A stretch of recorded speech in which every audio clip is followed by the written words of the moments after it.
There it is.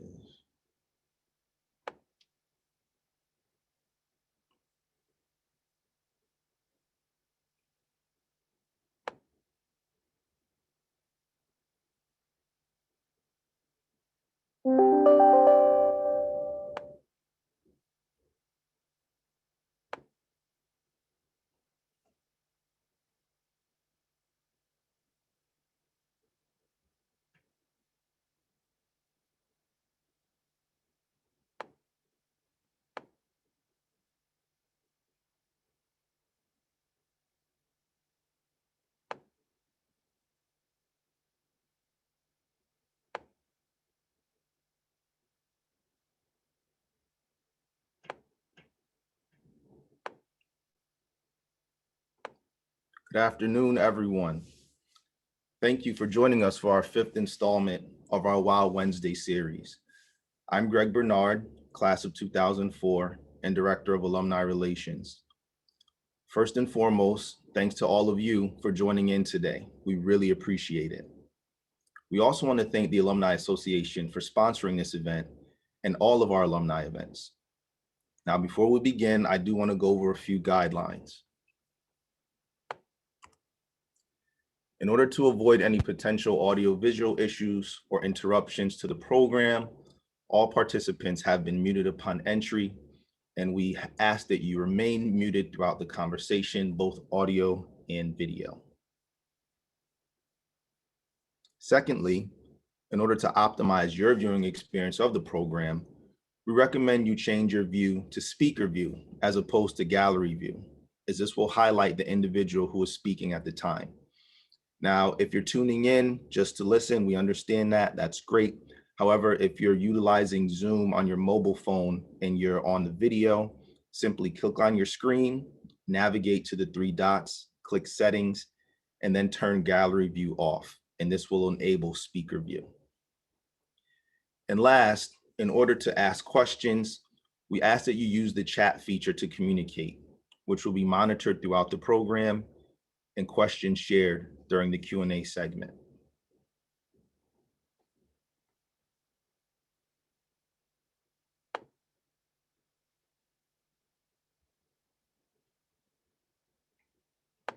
One moment here. Perfect.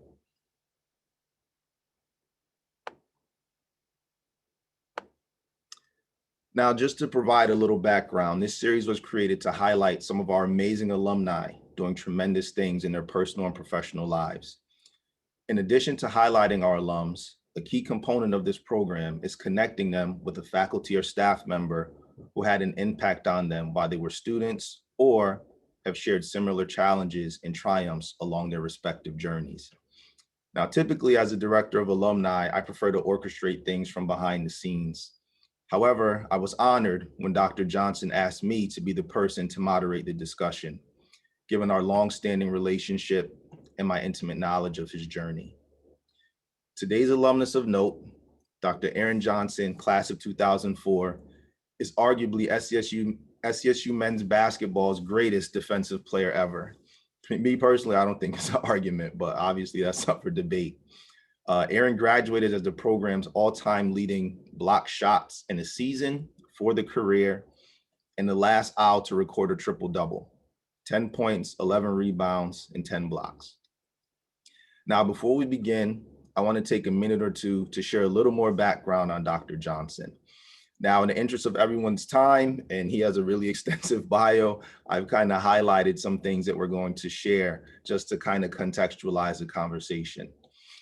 As a tireless advocate for children, education, and community building, high school educator and civic leader, Dr. Aaron D. Johnson's mandate is inspiring youth to dare to dream while helping make their aspirations come true through fruition, through diligence, and higher scholastic heights. Aaron teaches global studies, African American studies, and criminal justice at Bayshore Senior High School on the South Shore of Long Island, New York. In fact, he developed the African American Studies curriculum course offered as an elective to sophomores, juniors, and seniors, focusing on African Americans and American society from slavery to present. Since its introduction over 10 years ago, That course, which also attempts to make historical correlations to modern day issues in America dealing with race, has been the most requested elective in the school. Aaron is a leader who seeks to be in the room where change happens. Diversity, equity, and inclusivity is his life's work, and has acquired expertise in the areas of organizational leadership, institutional inequity, implicit and explicit bias, and of course, history, which makes him uniquely qualified to advocate for and create systems to affect change in an inequitable culture. He's an award-winning educator and speaker who has been recognized for his dedication to equity, social justice, child advocacy, and activism. For his civic involvement, he received the New York State Proclamation for Education and Activism from the New York State Assembly. And he also earned a doctorate of education from St. John's University and a master's of arts degree in liberal studies with a history concentration from SUNY Stony Brook University. Aaron outdid himself. He also holds 2 bachelor degrees in adolescence education and social studies from SUNY College at Old Westbury, and in history from, of course, our very own SCSU. For the latter, he received a full athletic scholarship for basketball, and upon graduation, played basketball in Mexico briefly and had multiple offers to play overseas before deciding to remain home and continue his education. As an African-American high school teacher, Johnson stands tall, literally and figuratively, as one of the very few, that's 2% in the career demographic, an even smaller percentage with a doctoral degree. Without further ado, I introduce to you Dr. Aaron Johnson. Hey, what's good, everybody? Good afternoon. How are you? I appreciate you having me on. Thank you, Greg. Absolutely, it's my pleasure. We're gonna jump right in because we have a lot of things that we want to cover. Right. Well, first and foremost, how are you doing? How are the children? You know, how's the wife, your better half? How's all of that going? I know COVID is crazy. COVID is this season is kind of is sad. We've had a lot of loss, but a lot of people have had loss. You know, by the time we're out of this discussion, you would have heard probably a broad breadth of my life and understood the loss that I'm talking about. But it's been rough, but it's also been there's always blessings in these curses that we find ourselves in, these bad moments in time. A lot of time when we have these bad or horrible, terrible moments, we tend to focus on being better in some way, shape, or form. So my wife is finishing off a master's degree. My kids are homeschooled. They're doing virtual learning. We will not send them in until the dust has settled. And I started working on my health a little bit more, health and wellness, because when I was my last academic programs, 2 of them, I was straddling them at the same time. So I was ending one and I began the doctorate. And in that time I gained weight, way out of shape, so at Southern Connecticut, here it is, I'm 6'7", chiseled, athletic, washboard. And then I became the fat guy who used to play ball, you know what I mean? Like just massive, just big and fat for no reason. So I got up to almost 300 pounds, about 300 pounds. And I said, okay, Aaron, you're doing the most.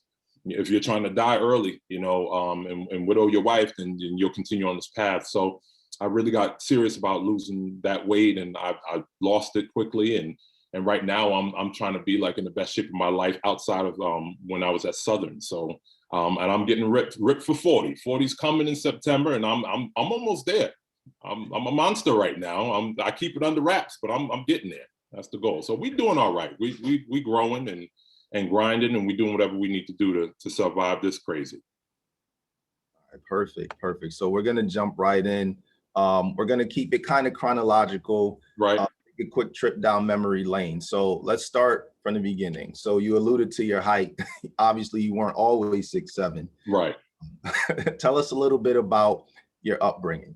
So I always consider myself the fortunate foster kid. right? And because a woman named Earlene Johnson saved me. And to be honest with you, a lot of people at Southern Connecticut, they knew me as Aaron Davis, right? So, or the Rev, my nickname, but it was Aaron Davis. So when I graduated with Johnson, a lot of people were looking like, I don't get it. Like, where did the Johnson come from? So I was orphaned. I was a ward of the state of New York in 1982.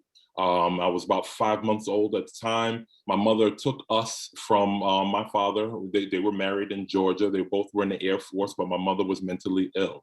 And it got worse after I was born. So she brought us she said she didn't even know how she landed in New York. She couldn't even tell us how she got there. But she says she remembers herself being in a room and being out of it and coming to, like finally snapping back into reality, and realized that me as a baby hadn't been fed.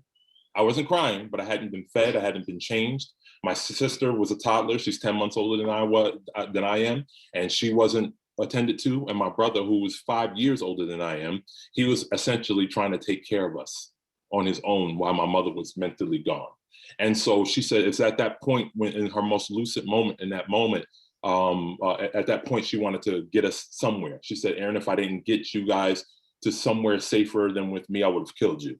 And so I always, at one point when I was younger, I resented her, for giving us up. I resented all of them, both sides of the family. And then I started to think about, the gift of Earlene Johnson, the gift that she actually gave me. Because I don't know what my life would have been without Earlene Johnson, to be honest with you.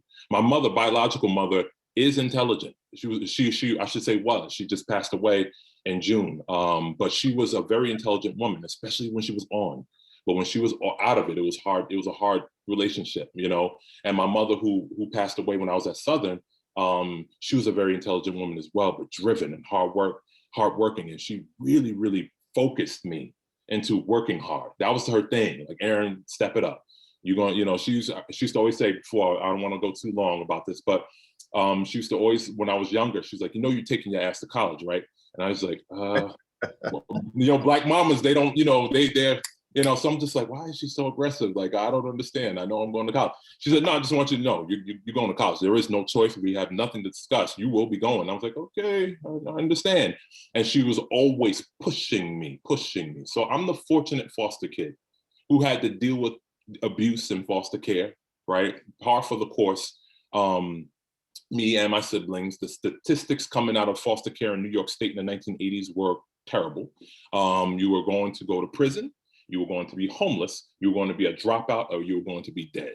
It was the very, very slim group of us, very small group of us actually made it out of there successfully, but not unscathed, right? We still got those markings. So that's me. Well, thank you for sharing. I know that, we have a long-standing relationship, and I know some of that, and I know how authentic and unapologetic and transparent you are. So I know a lot of people didn't know that about you. Even when we met at Southern, I didn't know that, obviously, but as our relationship grew, we unpacked some of those things. I want to transition a little bit and talk a little bit about Southern and, that transition. And it related a little bit to some of what our current students and student athletes are dealing with, because it alludes to what you talked about. So many of our student athletes, particular athletes of color, are fighting battles that faculty and staff have no idea about, myself included at the time. Right. But it impacts their ability to perform in the classroom and on the court or their field of their respective sport. And you experienced some difficult times your first and second year of college personally. I know you alluded to it a little bit. If you're comfortable sharing specifically, what were some of those specific challenges prior to, you coming to Southern, knowing what was going on in your life, and then while you were at Southern, what took place, and how were you able to get through some of that? So my mother was diagnosed with cervical cancer in my 11th grade year. And it hurt. It hurt bad. We had a great relationship. I told my mother I loved her multiple times a day, every day. That was just my relationship with her. Every time I thought I was her protector, even though she was, our protector. She was a strong, tough woman. But I loved her so much. And it wasn't until recently that I could really talk about this without crying. I mean, as she's been gone since 2001, it'll be 20 years in June. but it feels like yesterday. But she was diagnosed with cancer, and I was done. You know what I mean? Like going away to school, I didn't even want to go away to school, but I knew she wanted me to go to school. Right. And so when I got to campus, when I arrived at Schwartz Hall, I remember one of it was a football player that was moving out of my room, the room that I was moving into. And I know he probably thought I was the biggest baby on the planet. Here it is, 6'7", at the time, 230 pound, 225, 230 pounder, sobbing when my mom left, sobbing. And because he was still moving out when they were leaving, he was still kind of like, so I was done because I knew she was fighting that fight and I wasn't going to be there with her. And the thought of her being gone always impacted me. It always scared me. To be honest with you, I had a dream in early high school, probably 9th grade, and I ran upstairs crying. And my mom was like, "Boy, what's going on? What's wrong with you?" And I couldn't speak. I was just crying. And she said, "Boy, tell me what's going on. You know, mom is getting to that, you know, you better tell me what's going on." And I said, "I can't tell you." She said, "You had a bad dream?" I said, "Yes." And then she was like, "What was the dream about?" And I said, "I can't tell you." She said, "Did I die?" I said, "Yes." And she said, "Well, Aaron, what are you going to do about it? If something like that, how am I raising you? If something like that was to happen to me, what would you do?" I said, "Mom, I couldn't go on. I couldn't. I don't know how I would be able to go on." She said, "Now that's not what I taught you. That's not how we're going to handle that." She said, "Aaron, I can walk outside today and get hit by a bus and it'll be lights out over." She said, "You have a life to live and you cannot think that way. You must be strong and have faith." And so we had this dialogue, but I described the dream so vividly, right? Exactly what happened. She was in this metal hospital bed. My mom had a California King wooden, you know, big old bed in her room. And so when she passed away, she took hospice care at the house and they took that big bed out and they replaced it with a metal bed.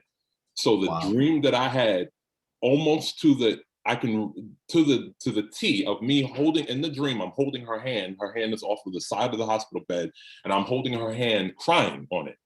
That's to the T that happened. And so I told her all of this, and my sister, you know, like, so it's not like I'm just telling this story for effect. Like I told people this thing, and then when it happened, it was just like I was done, you know. So they leave me. I go home for the first home visit, you know, after we're at school and we can go home. I go home and my mom lost about 70 pounds, 60, 70 pounds. And I said, "What the hell is going on here?" Like nobody told me anything. And because she told them to promise that they wouldn't say anything to me because of how I would react at school. And so she was, you know, losing weight. So I try to keep it normal. And when I realized something was going down was when I sat at the edge of her bed and I said, "Hey, Mom, you want to look at some pictures?" Now I used to always bother her about reminiscing, looking at old pictures and talking about old times. I was like a 40-year-old man in an 8-year-old's body when I was growing up, right? They always say I had an old soul. So I was like, "You want to look at some pictures?" And she said, "Yeah, they're over there." And the way she said it, it was so inviting. It was like, "Well, you have time to look at pictures now?" Like it was weird because normally like, "Boy, you know, put them pictures down. We look at them later," kind of thing. And then she's like, "Yeah, get them. They're right there in the closet." And that's when I knew. I knew something was wrong. Something was going on. So we looked at the pictures, and then I let her take a nap and rest. And I went and cried in the bathroom for, you know, in the downstairs bathroom because I knew something was wrong. And then I finally called. I started, you know, getting on my Inspector Gadget, you know, Columbo, you know, Matlock. And for those of you young folks who are on here, these are all 80s shows and you probably weren't born, but I got on my I got my investigatory skill set and I called her doctor and I said, "What is going on?" She said, "What do you mean what's going on?" I said, "My mom lost 65 pounds. What's going on?" She was like, "She didn't tell you?" I said, "Tell me what?" She said, "I really can't say the HIPAA." I said, "Tell me what, lady?" And she was like, "Your mother's terminal. We gave her 6 months to live." And so, of course, I'm done, you know, crying. Me and my sister find it out. My brother was in the service at the time. And so we were so upset for her not telling us. And she said, "Aaron, you know, what was I going to say?" So fast forward that story, you know, at the end of the summer, you know, so I went back to school, you know, and then finished out my freshman year, came home at the end of the summer in June of 2001, June 4th, she passed on. and right before my sophomore year. And so I came back to that. And to the only person that I really could talk to outside of my teammates, some people that I talk to, because if you know me, I'm not that, I'm an introvert until I don't have to be. You know what I mean? And then I could be real extrovert. But you were one of the first people I met on the campus. And we would talk intermittently because you were in a different dorm. And, when I saw you, it was all love. But I only had a few people to talk to. And I had Kendall Chambers, Coach Chambers, the Black coach that I could really relate to. Because Coach Leary, I couldn't relate to Coach Leary, and Coach Hines, as nice as he was, a nice man, I didn't feel connected to him on a personal level. He was a nice man, and there was nothing wrong with him, but I didn't see me. And so I could talk to Kendall Chambers, who probably had the same religious background at the time in my mind, I was thinking. And but I was hurt. There were no social workers, there were no mental health professionals that were readily available in any sports program that could come to me, from the behest of my coach. So I was struggling from that standpoint. And I know our young Black boys and young Black girls and other young people of color are dealing with this racist trauma, the racial trauma that's happening in the country that we live in. And the question becomes, who's helping them with that? Or are they told to get over it and move on, right? Like Black people normally do, right? We just kind of have to move on. We're so tough in how we're raised that we're not meant to focus and dwell on the things that we should be processing. So, I struggled. Before I came back to school, I cried in my basement every single day. I had people, my roommates visited me from Southern. I had my college friends, my high school friends that I grew up with, they came and visited me. And I just sat in my basement in my pajamas crying in the dark. And I can remember their faces. They were all looking at me. They didn't know what to say because I was always a strong one. I was always kind of grown, you know what I mean? Because I had responsibility, feeling like I was adopted. I've been through some things, you know what I mean? Like they didn't even know, by the way. They found out when my mom died that I was adopted. The people that I knew for my whole life.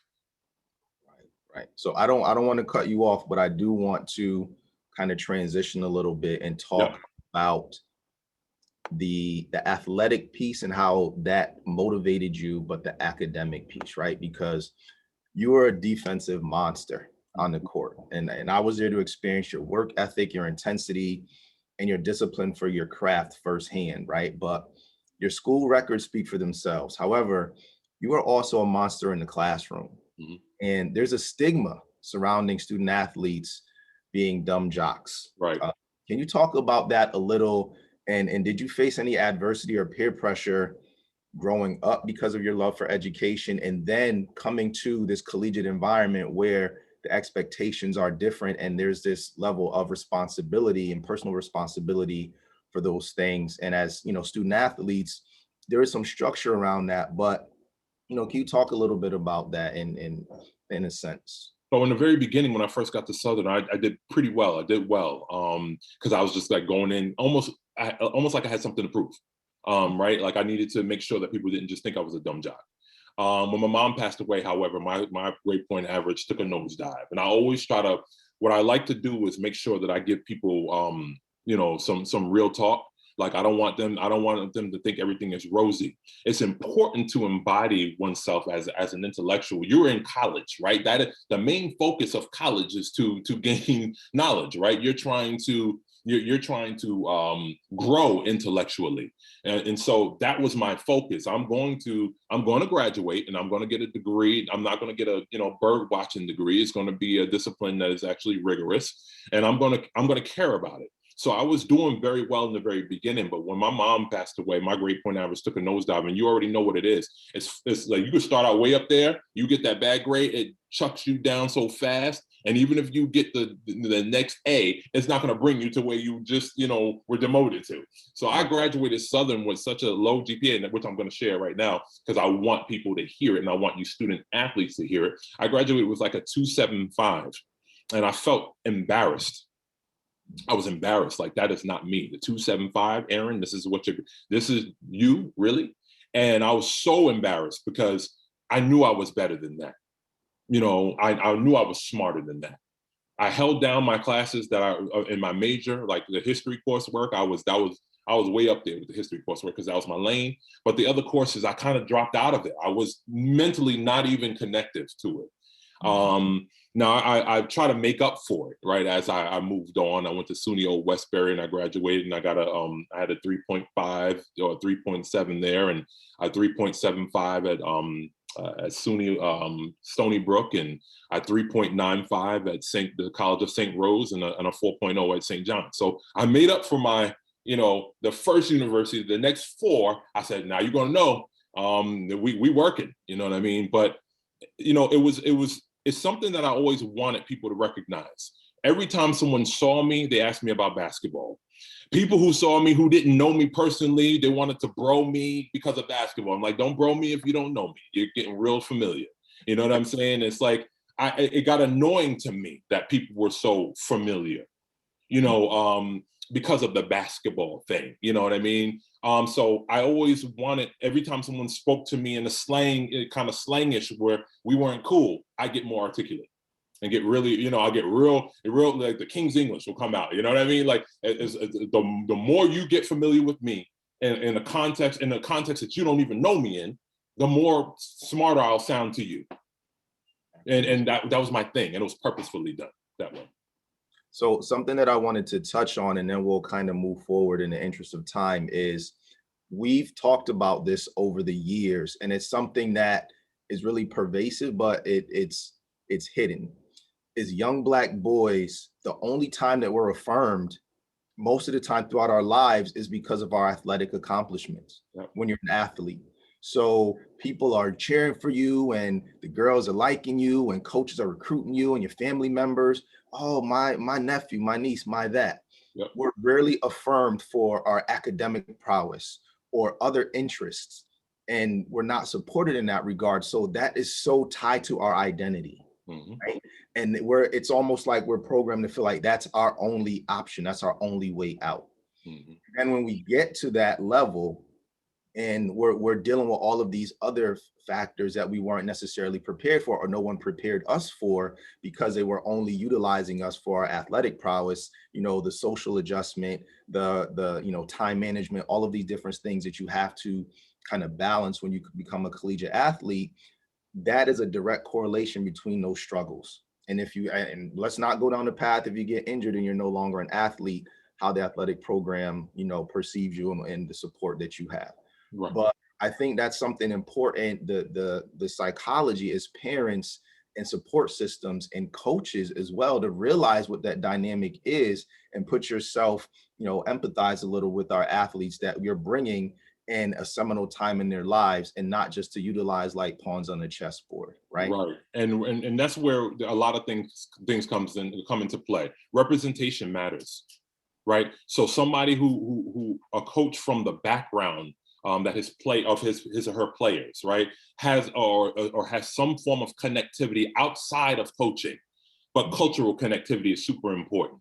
It doesn't matter how many times an Art Leary would try to position himself as a father figure in his players' lives. It doesn't matter, because we know better, because our lived experience is completely different. As a matter of fact, our experiences in the school setting is a microcosm of the experiences out in the world. Our black men and women are they're praised for their talents outside, right, in the entertainment realm, whether they're acting, they're singing. So you can entertain me, you can make me laugh, you can make me sing, you can make me dance, and you can throw that ball, and you can shoot that ball, you can hit that ball, and you can run. And that's your serviceability in our lives. And I want to just get to a little bit of back up a little bit into America. We live in a whole white supremacist country, right? In terms of the ideology that we are immersed in, all of us, right? And it takes, because Black people are immersed in white supremacist ideology, but we have a lived experience of being a Black man or Black woman in that construct, we're able to kind of have this double-mindedness. We're able to kind of walk with this double consciousness. We're able to see that's what whiteness is, right? And this is how I'm positioned in it. And if I want to be powerful, a lot of times Black people feel that they have to have a proximity to whiteness in order to feel powerful, in order to have agency, because they're not they're not validated in any other sense, right? So a lot of times they would either excel at the sport for selfhood and identity, or they will sell their souls for the proximity of whiteness, and they will be Black in appearance only, like all skin folk ain't kinfolk. So even their experiences as Black people in this country, they will disregard it in order to position themselves in the bosom of whiteness. So what's important is that, and especially with sports programs, they need to really make sure that they're creating a culture of a little bit more family, right? Representation.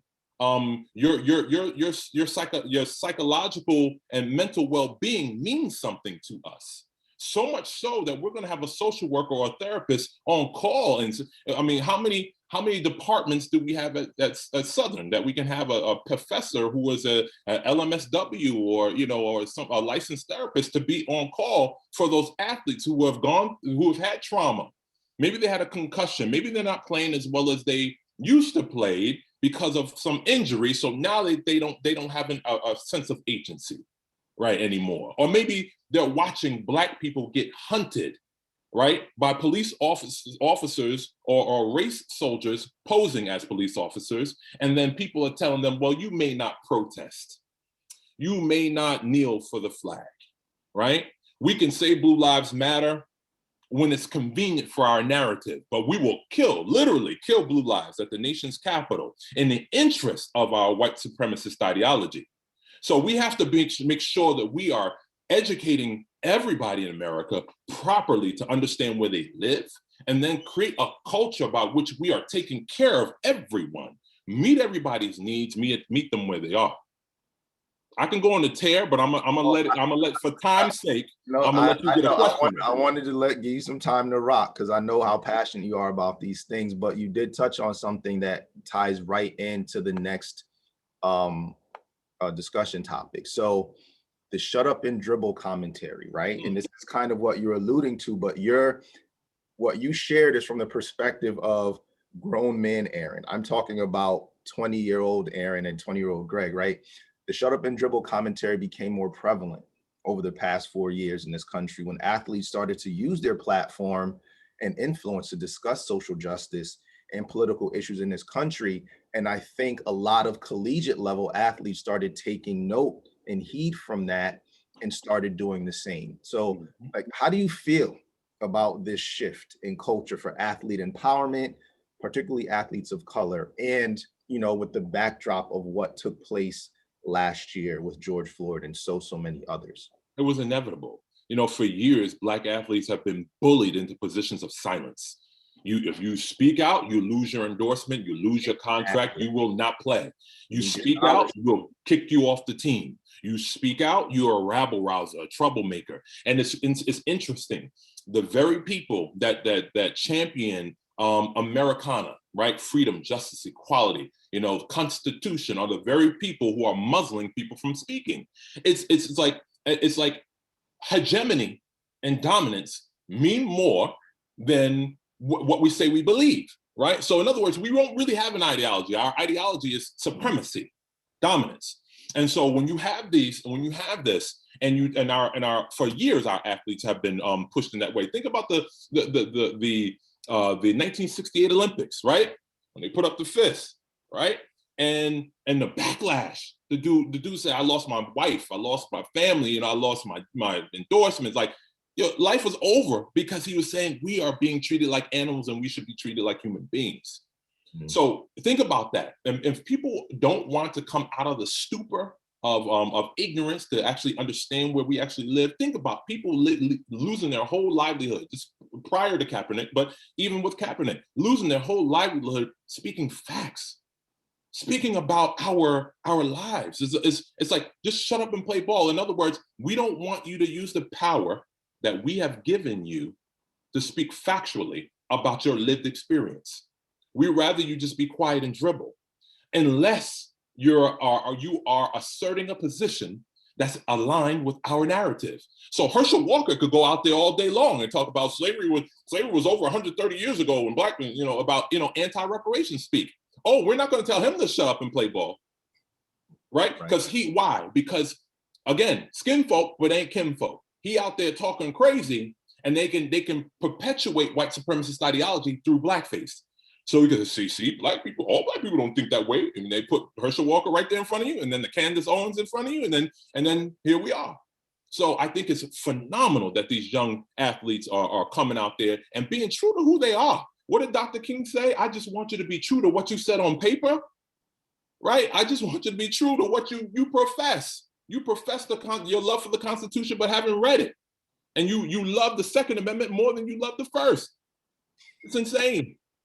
It's crazy. And I love the fact that I was speaking out when I was in 7th grade. I was 13 years old, not standing for the pledge. And my teachers went in on me until they realized Earlene Johnson was my mom. And that wasn't going to be good for anybody's health. And that's and I started to realize my lived reality has nothing to do with America's rhetoric. America's rhetoric and my lived reality don't know each other. They're strangers. And I said, I could not in good conscience stand up for a pledge that was written in 1898. They added under God in the 1950s, but talking about indivisible during Jim Crow? Huh? Freedom and justice for all when the KKK was terrorizing black families? What? Redlining? Don't get me started. So I stopped because it was just ignorant. It was crazy. And I'm not ignorant. That's a perfect segue into this next conversation. So you are very passionate, obviously, and you're very well versed in history. So when did you decide that you're going to become an educator, and where did your interest in history, particularly African American history, derive from? So my mother who adopted me was born in Mississippi in 1946, very old school. Her mother was born in 1926. Her mother would have been, if you've seen the movie The Help, she would have been one of those ladies, right. in Mississippi. And Natchez, Mississippi, my grandmother was known for her cooking. That's why I can cook the way I cook, because I learned from her and my mother. And my mother used to tell me about her life growing up in Mississippi, and I was and it used to hurt, hearing about the things. And she never taught me to make me angry or sad or hateful, but she taught me to kind of inform me. Because I asked her one day, because we used to watch Eyes on the Prize as a family. We used to watch his Mississippi Burning, Eyes on the Prize, all these different, films that were talking about her era growing up.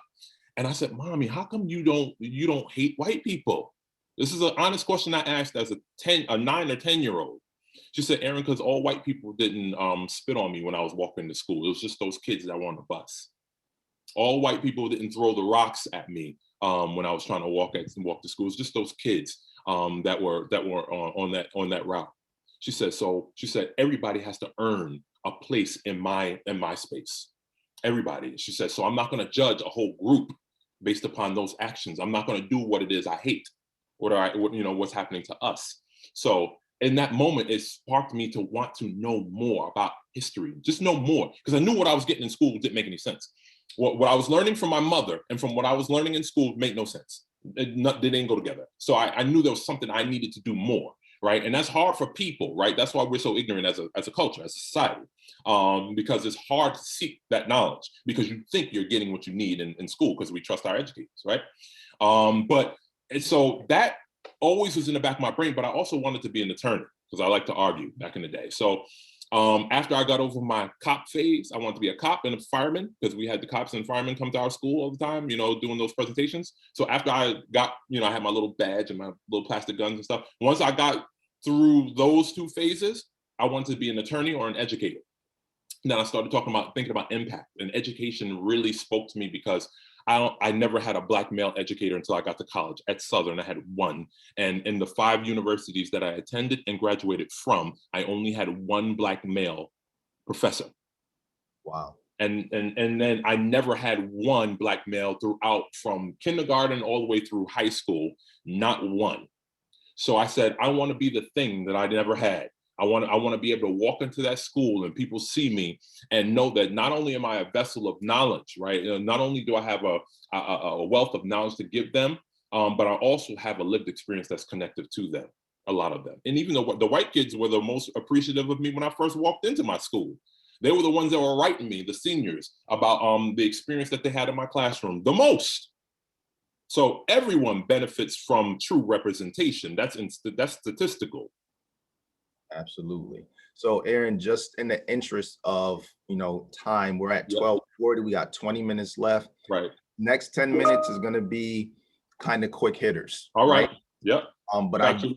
I do want to touch, I want to touch on the black male educators piece because it's invaluable. So let's talk about it. Black male educators are few and far between. They're essentially unicorns. And Yep. that was kind of the catalyst for why I launched my, company on the side, the Bernard Group. And I do leadership development and career preparation and, small and large group communication and helping people, particularly our people, navigate in this weird space that they haven't been privy to. Can you share some of the statistics from your research as it relates to the factors that contribute to this phenomenon? So we have so less than 2% of the males are black males are educators across the country. Most black men who get higher level degrees normally go into business or more lucrative fields because they can make money. And a lot of us are coming from situations where our community, society, people in our communities were pushed into in poverty situations or had a little bit more means, but also pushed into areas where like for instance, the whole redlining thing, right? You come back from the war, World War II, white folks were able to buy houses. Black folks were pushed into rented situations. So generational wealth was able to be, created in the white community. So black people are fighting that, right? Not having generational wealth, right? It will take us 236 years to catch up to white families' wealth, median wealth. When we talk about black educators in schools, it's you have to ask yourself, is it the chicken or the egg? Right? So you have a situation where black boys aren't seeing black men in the school. You're not going to aspire to be something that you're not inspired to be because you don't see it. But we see a whole bunch of basketball players. We see a whole bunch of rappers and people who have money and means. The thing that we want to take ourselves out of the poverty or out of, because a lot of black people have self-esteem issues. All the labels, all those the European labels that we want to show that we have, is basically to say, look, I'm a human being too. I can buy it too, right? Because we want people to recognize us as human beings. We may not say that out loud, and we may not be even able to articulate that, but we want to be seen as human beings. And so we don't see the thing that we need to see to propel us to be there. And so the question becomes, well, I have administrators asking me, telling me, well, Johnson, what do you think we should do? We're not getting the applicants, and I'm just looking at them like, gone are the days where you can say that. You know what I mean? Where are you looking? What are your policies to bring them in? What things are keeping them at bay? So it's really the implicit biases of administrators who are hiring. I always ask I'll say, give you this quick little thing and then I'll be done. In African American studies, I asked my class, I said, have you ever heard a black boy, somebody my complexion or darker, actually say that they don't date dark-skinned women, they don't date black girls? They're like, yeah. All the kids raised their hand. I said, that's sad, right? I said, it doesn't matter who you love, right? But when you're denying yourself, that's a problem. That's mentally. I said, why do you think that is? I said, do you think it has anything to do with the fact that the one person who validated them from age 4 to 18 has been young white women? Think about who have been their teachers from the age from kindergarten or from Head Start all the way up into their senior year of high school. Young white women validated little Jamal. I said, so now when they start loving who they validate, they kind of take the place of their mom. Normally you marry somebody or get with somebody that kind of looks like your mom or kind of have features or attributes like your mom. That white woman now comes and becomes kind of the mom figure. And I said, now let me ask you a question. How many of you have had a black male teacher before? And everybody's like, I had one. I said, now, do you think it's a coincidence that not a lot of black men are in front of children from elementary to the 12th grade? I said, I want you to think about it. I said, people understand conditioning and statistics. You think about all the white girls who will start dating black boys because why? The person that validates them from kindergarten all the way on would be Dr. Johnson. I said, so there's a lot of stuff that goes in when we talk about white supremacist ideology and how it's been perfected. But that's what keeps black people out of these positions as well. It's not the education. Right. Absolutely. So I think the physical attributes are something to talk about too. People can't understand your physical prowess, obviously through Zoom, but you're a big dude. Yeah. Deep bellowing voice, rich brown skin, pretty much the exact opposite of what the prototypical teacher looks like. Right. Exactly what the stereotypical America is afraid of. Right.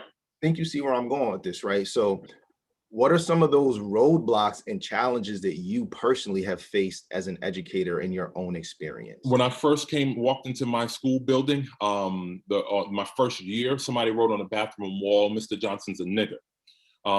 And I've had a couple of those instances. So no one will say anything to my face. Again, right now, I'm about 255 of solid muscle right now. I've got rid of all that fat that I gained. So when I'm walking through the hallways, I literally look like I'm a monster, but I'm Dr. Johnson. So they don't have the fear that when their first days of school, they're looking at me like, this dude is mad big and he's scary.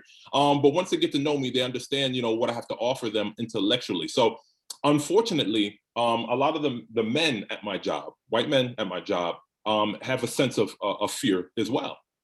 And it's a real kind of it's palpable. Well, it used to be when I first started. Right now, it's a little bit better. I've been there. It's my 15th year. I've been there for a while. But it's the fear, and not only is it the fear of the stature, but it's the intellect. So if you're talking to me, you're going to know that I'm educated, and you can't give me your ideas about something without facts backing it up. Right? Without the research, without the data, without truth, you can't just talk to me and give your opinion based upon your fragility or based upon your feelings. That won't fly. So a lot of them in conversation, in the very beginning, would try to use that.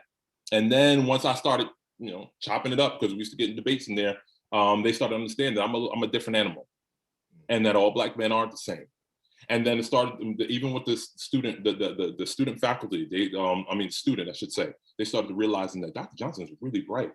Whereas maybe before, their ideas of Black men was Lil Wayne or whoever represents Black men to them in their households, because they have no other connection to them. So I represent a different Black man than they ever seen before. Absolutely. So I think the culminating thing is this dichotomy between you being an athlete, right? Mm-hmm. And you being this, an educator. And so few, and this is why I wanted to have this conversation, Mm-hmm. because you are indeed a unicorn. There are very few college athletes, men of color, that go on to get doctorates and be educators. And I just wanted to tell us about that. Like, was obtaining your doctorate always a part of the plan? Talk a little bit about the challenges of pursuing your degree while juggling work and family and your DEI work and advocacy. So first and foremost, was that always a part of the plan, or when did you come to that realization, like, I want to have this terminal degree? I always wanted to, anything that I was in, I said I was going to get to the top of the highest rung. That was the goal. I'm getting to the top here, no matter what. So if I'm going to play ball, I'm going to get on somebody's NBA bench. Right? That was what I was saying at one point. And that got derailed when my mom passed. You know what I mean? It was like a lot of bills. I was paying a mortgage at 19 years old. All my friends who were able to come home and do the things they do as young people and parties, that wasn't me. I had multiple jobs and going to school. And so I always had a mentality back in the day, like, whatever field you get in, Aaron, you're going to have to get to the top of it. That's your goal. You're never going to have anybody be able to tell you you're not capable enough, you're not good enough, you don't have you don't have the right certification. You're never going to have that. You're always going to get where you're going to have it. So they're going to have to come up with something else when it's time for you to get what you need to get. And plus, I know in America, the powers that be only respect title, position, power, money. Right. And so I was like, all right, when it's different. And one of my professors said to me, he's like, Aaron, it's different when parents are calling you Dr. Johnson in parent-teacher meeting rather than Mr. Johnson. He said, why? He said, because parents have master's degrees these days. They have multiple, degrees or whatever. And a lot of times they think that they can do your job. And so when they have to call you Dr. Johnson, it gives them a little bit of a hesitancy of thinking that they can do this better than you. Because I'm not I don't wield it, right? So I don't ever tell anyone it's doctor. Like, I don't remind people, but they respect me and they do. Right. So that's really what it is. I've always wanted to get my doctorate. I just didn't think it was going to be this. It was going to be as soon as it was. I got it on the last day of Black History Month in 2018. I thought I was going to be older when my kids graduate high school, that I'll go back and get it. Right. I remember when we started having that conversation and you was trying to. I was trying to push you in. Push me in, and I'm like, I don't know. We're on different trajectories, bro. Yeah. We're on different trajectories, um, but ultimately, I'm just extremely proud of you and the things that you've accomplished so far. So what I want to do is talk a little bit about one of your longtime friends and followers, me. I follow on social media. Your presence has grown tremendously in the past few years. You're so honest, you're raw, you're unapologetic.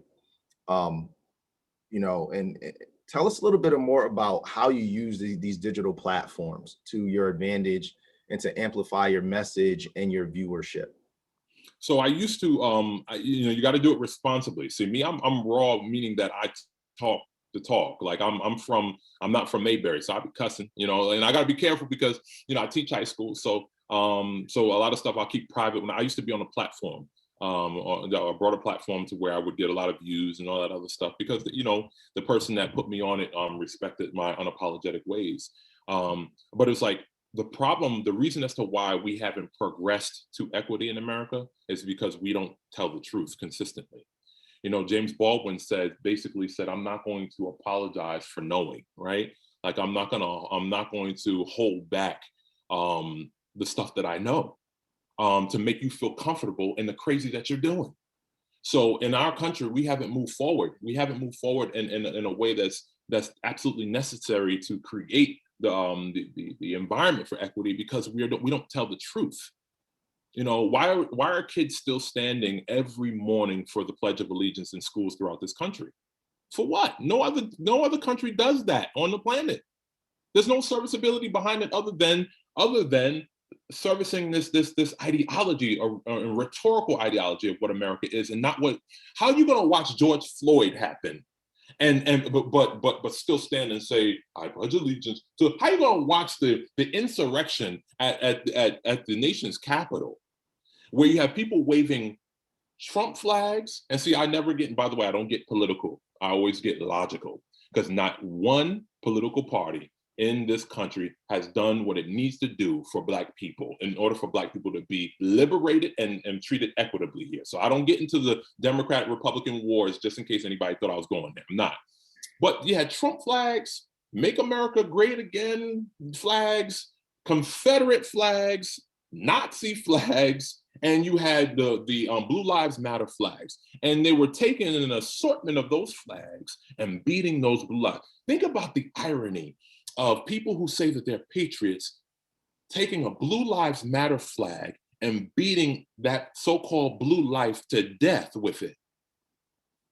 That's where we're at in America, where we perpetuate lies to make certain segments of the community or society feel better about their hatred and their racism and their entitlement to the resources and rewards of the society. And we perpetuate privilege for certain groups while we maintain oppression for others. So I'm just the guy who likes to speak about the facts the way they are and not the way I would like them to be. I'm talking about what's happening right now and where it should be, not a fanciful idea about Americana, because it doesn't exist. When people say make America great again, I always tell them to give me a year.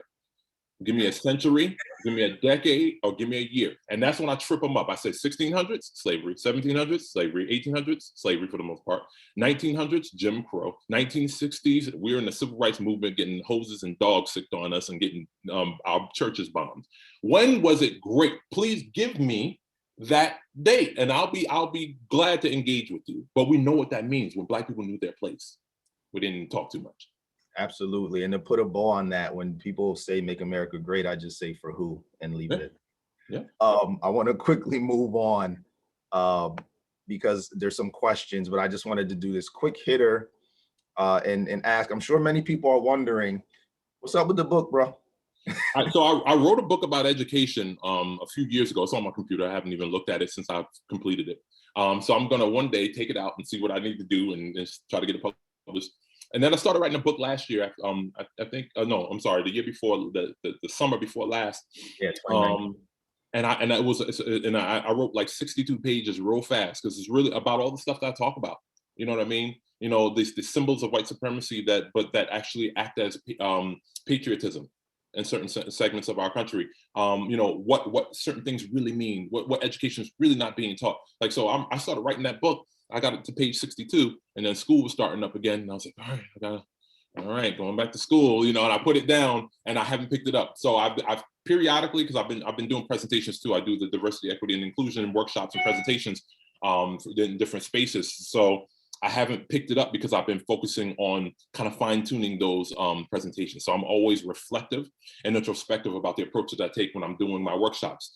Because, you know, the unapologetic raw Aaron is not for every audience. So I actually can put my finger on the pulse of the audience. I know who I can talk to in certain ways because they already understand certain things. People who don't, I have to lead them there. So if you may see a workshop one time with me with a group of people who are just kind of waking up to this consciousness, and it'll be very different from the one that I'm going to do for folks who've been in this work for a while. So that's how I've just been fine tuning that sort of stuff. So I will be getting back to it. I know you talked about it the other day. I'm gonna start writing it again in the spring, and hopefully be done in the summer. Hopefully. So we had a couple questions. So one question from Grace.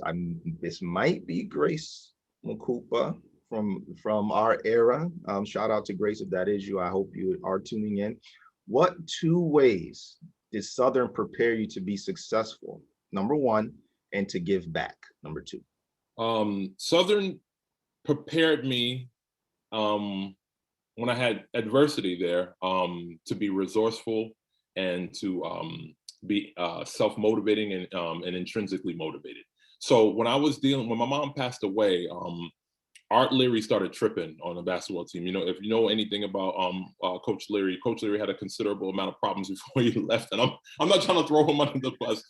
He's retired. He's happy. I'm happy he's still alive and happy. I have no ill will against him, but we did not see eye to eye, and we had some issues. And so in those issues that we had, it taught me to understand that, Aaron, you are your greatest advocate. Aaron, you are your greatest weapon. Aaron, you are your greatest strength. And at the end of the day, nobody cares. Like, that was my mentality. Nobody cares. So what are you going to do about it? Your issues that you're having right now and not having the supports that you need to have, what are you going to do about it? I had a professor who I spoke to last year because I was trying to meet up with her when I came to the alumni event, Dr. Michelle Thompson, who was one of the nicest women on the planet, who really helped me. When my mom died, I was in the dumps, and she tried her best in any way, shape, and form she could to make my experience there the best it could be. She tried really hard, and she was my Vietnam War era professor, and it was a phenomenal class because she's like a textbook, her mind. She was a phenomenal professor, but more than that, her empathy. So my adversity made me hustle. And made me look at myself even more so than I used to, as more than a basketball player, knowing I had to get through things. And Dr. Thompson really, really, really made me feel like, okay, maybe other people do care, because I felt like nobody did at one point. She really helped me through a lot of stuff. And something interesting that we've talked about for many years is this narrative for a lot of, Black and brown folk, is we were successful in spite of, because of our institutions. And I've worked at 5 colleges and I've traveled all over the country, and I've had these conversations with people of color. And that is the thing that connects us and ties us all, is this sense of internal motivation, or galvanizing around these small cohorts of people with a shared experience, and not the grown-ups and the administration and the coaches and the programs that brought us here are shepherding us and stewarding us appropriately and helping us navigate through the most challenging time of our life. And that's why it's so hard to get so many of us that look like us to come back, to give back, to feel the sense of connection after leaving, because there's this internalized frustration and resentment. And that's a whole nother conversation, but I think it was important to share that. One last thing before we go, I wanted to ask you a question that I think a lot of people would be interested to hear the answer to. So if you could have dinner with 3 historical figures, who would they be? Malcolm X would be the first one. Dr. King would be the second one. I'm going to tell you about why Dr. King as well. A lot of people don't understand the fullness of him. And at one point I said Nelson Mandela, but I'm thinking like pre-prison Nelson Mandela before he became the statesman in the world that he became. Right. But before I explain that though, I want to say Mr. Barber was actually very helpful to me as well. And I didn't want to get out of here. He's on the call, by the way. Oh, he is. Oh, okay. So he was helpful to me. I came to him for some issues that I was having, and he pointed me to somebody else. And so there were people there there were a couple more, but Mr. Barber was there too. And I didn't want to, I remember he was the track coach to my girlfriend at the time. And he was the other black face, and he wore many hats. So I was looking for somebody.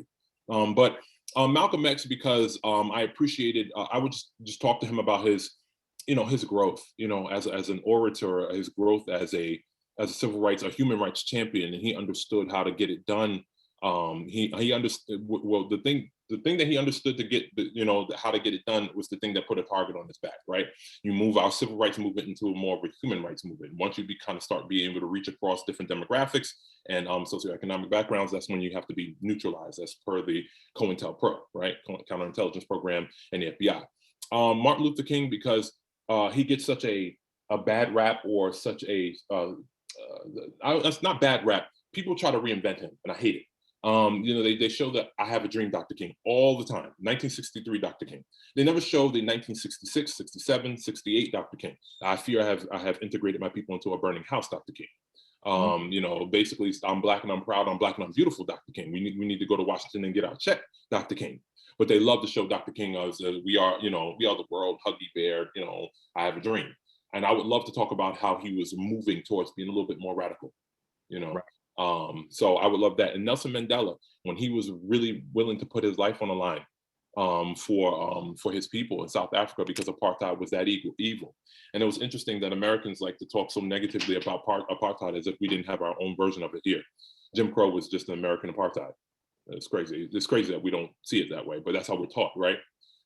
Absolutely. So those three guys are very instrumental in my consciousness. So I want to give anyone, we're about to wrap up. If anyone has a question prior to us kind of wrapping up this session, feel free to share in the chat while I'm just going to be talking a little bit. So thank you. First and foremost, thank you, Dr. Johnson. Thanks for having me. For coming and being a part of our Word of Wisdom Wednesday series. This was phenomenal. Your authenticity, your transparency, your realness is something that the student athletes as well as the alumni really needed to hear and to see. Like we said, be who you needed when you're younger. And when you see those things, it plants that subliminal seed of what you're capable of being and what you're capable of doing. Right. Scott Burrell said, you're awesome. He's on the call as well. Coach Burrell, Coach Hines is on the call as well. Oh, I appreciate it. Athletes too. I want to just share the screen really quickly with everyone, just so you're kind of aware of the programmatic things that we've been doing. So these are the individuals who we have really identified this year to launch.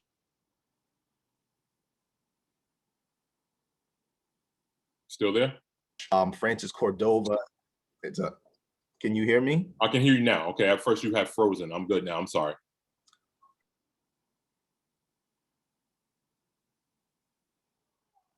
With that, can that share screen still up there? Yep. Okay. Francis Cordova is a social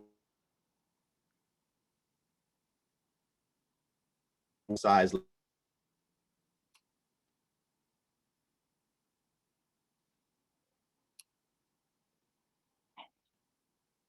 You're muted. Yeah, Zoom is doing some weird things right now. I'm not sure, but I can just talk about, Chris Borkevich, who is a young alum who is teaching financial literacy and has been awarded in that regard. Jackie Garofano is a STEMinist. She is an ambassador in the field of STEM for women. Patrick Morrison is an immigrant from West Indies by way of the United Kingdom, who came over here and had to face adversity as a Southern student, and he found himself holistically and ended up going to the NFL. He'll be featured next month. And lastly, Joy Osahon, who is a dynamic blogger and social media ambassador and a champion of women's studies and an advocate for children. So those are just some of the amazing alumni that we've had participate in our Words of Wisdom Wednesday series this year, and obviously Dr. Johnson. So thanks again to everyone who joined in. We appreciate your time. We appreciate you listening in. Shout out to Doreen, my colleague, who's behind the scenes helping make everything go smoothly. And if anyone has any questions, Dr. Johnson is available. You can find him on LinkedIn. He's always willing to, follow him on IG as well. He's easy to find on IG. And again, Aaron, do you want to have any final parting words as we wrap things up?